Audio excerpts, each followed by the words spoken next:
Elle s'est éloignée. Lentement, imperceptiblement au début, comme le ressac d'une marée basse. Je n'ai pas tout de suite compris l'ampleur de ce départ, trop occupé à vivre dans l'instant, à me complaire dans une routine confortable. Ce ne fut ni soudain ni dramatique. Pas d'explosion, pas de cri, juste une érosion lente et silencieuse, comme le sable emporté grain par le vent. Une usure progressive, presque invisible, mais constante. Son rire s'est tu, étouffé par un voile de tristesse que je n'ai pas su percer. Son contact est devenu rare, comme si une barrière invisible s'était dressée entre nous, rendant chaque effleurement plus difficile, plus distant. Et nos conversations se sont réduites à de polis échanges, des banalités échangées sans âme, vidées de toute substance émotionnelle. On parlait du temps, des courses, mais jamais de ce qui comptait vraiment. J'ai ignoré les signes, ces petits détails qui, mis bout à bout, formaient un tableau alarmant. Messages sans réponse, laissés en suspens, comme des questions flottant dans le vide. Rendez-vous annulés, prétextes fallacieux, promesses non tenues. Le regard lointain dans ses yeux, perdu dans un horizon que je ne pouvais atteindre. Je me suis accroché aux souvenirs, à ces instants de bonheur passés, comme à des bouées de sauvetage, dans un océan de doute. Bâtissant une forteresse de déni autour de moi, refusant de voir la réalité en face, me cachant derrière une illusion de bonheur. Mais aucune forteresse ne peut résister au changement, à la force implacable du temps qui passe et des sentiments qui s'évanouissent. Mon monde tournait autour d'elle. Elle était le soleil autour duquel gravitaient mes planètes. Sa validation était mon oxygène, l'air vital qui me permettait de respirer et d'exister. Sans elle, je craignais l'effondrement, la disparition de tout ce que je connaissais et aimais. Qui étais-je sans elle? Une coquille vide, un fantôme errant dans un monde devenu soudainement étranger. La fin est arrivée en douceur, comme une brise légère emportant les dernières feuilles d'un arbre en automne. Une conversation où le non-dit était plus fort que les mots, où chaque silence pesait comme une tonne. Elle était partie, même assise à mes côtés. Son esprit, son cœur, son âme, tout était déjà loin. À ce moment-là, l'illusion s'est brisée, se fracassant en 1000 morceaux tranchants. L'homme que je croyais être s'est effondré, sous le poids de la vérité et de la solitude, me laissant seul avec moi-même, face à un vide abyssal et à la nécessité de me reconstruire. Ce n'était pas seulement une fin, la conclusion d'un chapitre, c'était la démolition nécessaire avant que quelque chose de nouveau ne puisse commencer, la promesse d'une renaissance. L'obscurité est descendue, absolue et suffocante. Je croyais que mon histoire était terminée, ma valeur liée à sa présence. Chaque jour, je me réveillais avec la peur, d'être seul, de ne jamais être assez. Son fantôme hantait mon appartement, son souvenir rejouait en boucle. J'étais prisonnier de mon passé, convaincu d'être destiné à l'abandon. Ma valeur me semblait conditionnelle, empruntée, et maintenant, en faillite.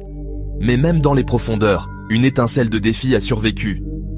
Une question s'est posée, est-ce vraiment la fin, ou autre chose déguisée? Cette question a fissuré les murs du désespoir. La douleur était réelle, mais la croyance en une fin définitive était une illusion.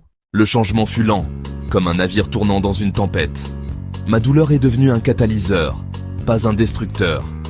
J'ai réalisé que j'avais vécu pour sa validation, mon image de moi-même, un reflet dans ses yeux. Quand elle est partie, le miroir s'est brisé. J'ai vu un étranger. Terrifiant, mais libérateur. Je n'avais pas perdu mon vrai moi, juste un personnage. J'ai cessé de la chercher en ligne, de poser des questions sur elle. Le vrai travail était de me reconquérir, pas elle. J'ai commencé à construire un monde intérieur qui n'avait pas besoin de lumière extérieure. C'était une transformation, non pas devenir quelqu'un de nouveau, mais découvrir qui j'avais enfoui. J'ai décollé des couches de besoin et de peur. Son absence a pointé mes faiblesses, me montrant où grandir. La fin de notre histoire était le début de la mienne. J'ai finalement été forcé de me rencontrer. La lutte interne était une guerre quotidienne.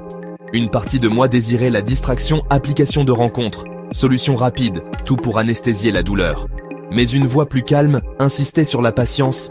Asseyez-vous avec le vide, affrontez l'inconfort de front. Remplir le vide avec quelqu'un de nouveau ne ferait qu'approfondir la blessure. La vraie guérison signifiait apprendre à être entier par moi-même.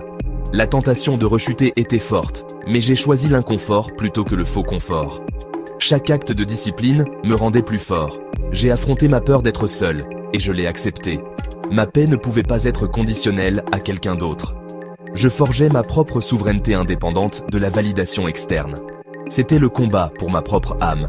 Et chaque jour où je résistais, je récupérais un morceau de moi-même. Mon ancienne vie était remplie de bruit, un tumulte constant qui semblait ne jamais s'arrêter. C'était un tourbillon d'activités, un flux incessant d'informations et de demandes qui me laissait souvent épuisé et désorienté.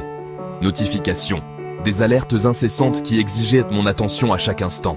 Réseaux sociaux, un défilement sans fin de mises à jour, d'opinions et de comparaisons qui alimentaient mon anxiété et mon insécurité. Distractions sans fin, un barrage constant de stimuli qui rendait difficile la concentration et la réflexion profonde. J'ai choisi le silence à la place, une rupture radicale avec le chaos qui m'entourait. J'ai décidé de me déconnecter du monde extérieur et de me reconnecter à moi-même. Au début, le calme était exaspérant, presque insupportable. J'avais l'habitude d'être constamment stimulé, et le silence me laissait un vide inconfortable. Mon esprit désespéré de stimulation, cherchant frénétiquement quelque chose pour combler le vide. Il résistait au calme, luttant contre l'absence de distraction. Mais j'ai persisté, jour après jour, m'engageant à rester dans le silence malgré l'inconfort. J'ai compris que c'était un muscle à entraîner, une compétence à développer, traitant le silence comme une présence, non une absence, comme un espace rempli de potentiel et de sagesse, attendant d'être découvert. Dans l'immobilité, dans le calme profond et tranquille, les anxiétés superficielles s'estompaient, les soucis quotidiens perdèrent de leur emprise, et des vérités plus profondes émergeaient, des intuitions claires et des perspectives nouvelles se révélaient. Le silence est devenu un miroir, un reflet fidèle de mon être intérieur. Reflétant honnêtement mon état intérieur, mes forces et mes faiblesses, mes espoirs et mes peurs. Je me suis rencontré sans masque pour la première fois, débarrassé des façades et des prétentions. L'immobilité a apporté la stabilité, un ancrage solide dans le présent. Mes émotions se sont calmées, les tempêtes intérieures se sont apaisées. Et mon noyau est devenu inébranlable, une source de force intérieure sur laquelle je pouvais toujours compter. J'ai construit une ancre interne, un point de référence stable au milieu du chaos extérieur. Moins vulnérable au monde extérieur, moins susceptible d'être emporté par les opinions et les pressions des autres. Le silence est devenu une source de pouvoir, un refuge où je pouvais me ressourcer et me recentrer, où je pouvais traiter mes émotions, les observer sans jugement et les laisser passer, et faire des choix conscients, alignés avec mes valeurs et mes aspirations profondes. J'ai appris à distinguer mes vrais désirs, ceux qui venèrent de mon cœur, de ceux qui étaient conditionnés, imposés par la société ou par mes propres peurs.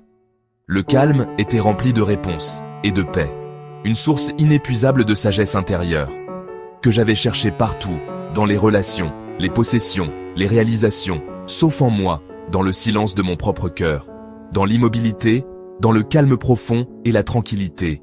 J'ai trouvé la clarté et la force, la capacité de vivre une vie authentique et épanouissante. La réflexion et l'immobilité exigeaient de l'action. Le changement signifiait de nouvelles habitudes, à commencer par mon corps. Je m'entraînais, non pas pour les autres, mais pour moi-même. Chaque course, chaque répétition était un pas vers la résilience. La discipline physique reflétait la discipline mentale. Mon corps est devenu un outil de croissance, pas d'anxiété. J'ai tenu un journal, transformant le chaos en clarté. Écrire externalisait mes batailles, m'aidant à concevoir un nouveau moi. J'ai dévoré des livres, des podcasts, tout pour alimenter ma renaissance. Je suis devenu un étudiant de ma propre vie, investissant dans mes fondations. Chaque entraînement, chaque page, était une brique pour le nouveau moi. Je n'étais plus défini par qui était dans ma vie, mais par l'homme que je construisais. Ma transformation était visible, à l'intérieur comme à l'extérieur. Avec le temps, ma renaissance n'avait plus rien à voir avec elle. Ma transformation ne consistait pas à la reconquérir. Il s'agissait de me retrouver. Son souvenir s'est estompé. Mon bonheur est devenu ma propre responsabilité. J'ai retrouvé ma paix et ma valeur personnelle de l'intérieur. Personne ne pouvait me les enlever à nouveau. J'ai vu la rupture comme un cadeau douloureux, une chance de reconstruire sur des bases solides. La gratitude a remplacé l'amertume. La crise est devenue force. Mon attention s'est portée sur la construction d'une vie dont j'étais fier, avec ou sans partenaire.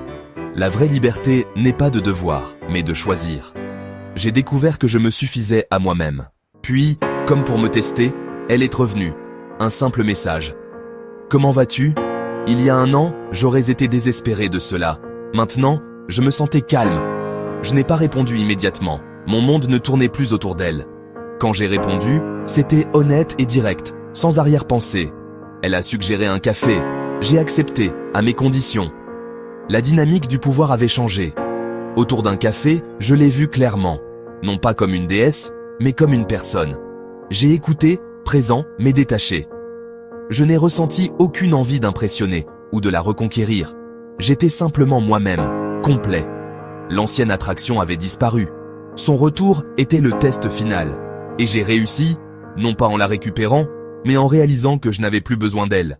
J'étais entier. La leçon ultime est la paix.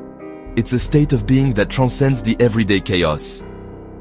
Non pas des circonstances, ces événements extérieurs qui nous arrivent, mais de la maîtrise de soi. It's about governing your reactions, your thoughts, and your inner world, regardless of what's happening around you. La vraie paix se construit de l'intérieur. It's a deliberate act of cultivating inner stillness. Par la discipline et la croissance.